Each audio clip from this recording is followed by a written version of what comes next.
हानिया एक नन्ही सी प्यारी लड़की थी जिसे कहानियों से बहुत मोहब्बत थी। हर रात वो अपनी दादी से कोई ना कोई कहानी सुनकर सोती थी। लेकिन एक कहानी ऐसी थी जो इसे बहुत ज़्यादा डराती थी। पुरानी हवेली में रहने वाले भूत की कहानी। गांव के लोग कहते थे कि इस हवेली में कोई नहीं जाता क्योंकि वहाँ एक भूत रहता है। हानिया को भी ये सुनकर डर लगता था, लेकिन इसके अंदर तजस्सुस भी था। वो सोचती थी, अगर वाकई वहाँ कोई भूत है तो क्या वो हकीकत में खौफनाक होगा।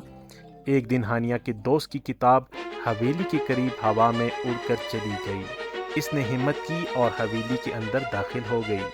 चारों तरफ अंधेरा था, लकड़ी की सीढ़ियाँ चरमरा रही थीं और खिड़कियाँ खुद ब खुद हिल रही थीं।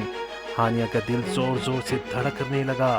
तभी इसे एक ठंडी हवा का झोंका महसूस हुआ और एक मध्यम आवाज़ सुनाई दी, तुम यहाँ क्या कर रही हो? हानिया घबरा गई और कांपते हुए बोली, मैं मेरी किताब अंदर आ गई थी, मैं इसे लेने आई हूँ। अचानक सामने एक धुंधला सा सफ़ेद साया नमूदार हुआ। वो भूत था, लेकिन वो इतना खौफनाक नहीं था जितना हानिया ने सोचा था। इसकी आंखों में उदासी थी। हानिया ने हिम्मत करके पूछा, क्या तुम वाकई भूत हो? भूत ने हल्की सी मुस्कुराहट के साथ जवाब दिया, हाँ, लेकिन मैं बुरा नहीं हूँ। मैं बरसों से यहाँ अकेला हूँ, कोई मुझसे बात नहीं करता। हानिया को एहसास हुआ कि ये भूत डरावना नहीं बल्कि तन्हा है। इसने मुस्कुराते हुए कहा, तो हम दोस्त बन सकते हैं?